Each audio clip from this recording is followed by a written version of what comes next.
പ്രാരബ്ധകർമാധീനമായിരിക്ക ഇല്ല ദേഹാദിരക്ഷയിങ്കലാഗ്രഹം മമ എന്നുറച്ചെന്ന് നിത്യം വലിച്ചിടുന്ന ഭക്തി തന്നെയാന്നു പരഭക്തി എന്നറിഞ്ഞാലും ദേവിയെ കൂടാതൊന്നും ലോകത്തിലില്ലെന്നുള്ള കേവല ബുദ്ധി പരഭക്തിക്കുള്ള ഒരു ചിഹ്നം ഇമ്മട്ടുള്ള ഒരു പരഭക്തിയുണ്ടായെങ്കിൽ മാത്രമായ മധുരൂപത്തിൽ ചേർന്നിടുന്നവൻ ഭക്തി വൈരാഗ്യങ്ങൾക്കുള്ള ഒരു സീനുകൾ രണ്ടും ഉത്തമജ്ഞാനം എന്ന ഗതിയിടുക വേണം.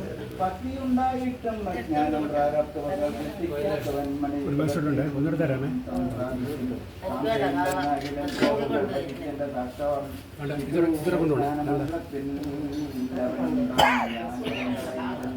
മുക്തനായിത്തീരുന്നവൻ ജ്ഞാനത്താൽ മുക്തി കിട്ടും, മറ്റൊന്നും കൊണ്ട് കിട്ടാം.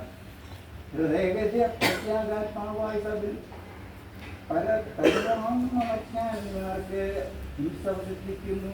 ആ ബ്രഹ്മജ്ഞനാം അവന്റെ പ്രാണങ്ങൾ പോകുകയില്ല. ബ്രഹ്മമായി തന്നെ വാണ് ബ്രഹ്മത്തെ പ്രാപിക്കലും കണ്ടത്തിൽ വിദ്വമാനായ ഒരു സുവർണത്തെ കണ്ടില്ലെന്നുള്ള ബോധമജ്ഞാനാലുണ്ടാകുന്നു. ജ്ഞാനം കൊണ്ട് അജ്ഞാനത്തിൽ നാശമുണ്ടായി വരുമ്പോൾ മാനവൻ അതിനെത്താൻ ലഭിക്കുന്നത് പോലെ അവൻ അജ്ഞാനത്തിരോധിതമാകും ആത്മാവിനെയും അജ്ഞാനനാശം വന്ന സുസ്പഷ്ടം കാണായി വരും. വിദിതമവിധമെന്നിവരണ്ടിൽ നിന്നും തിരിപ്രൂപമെന്നേ അന്യമൻ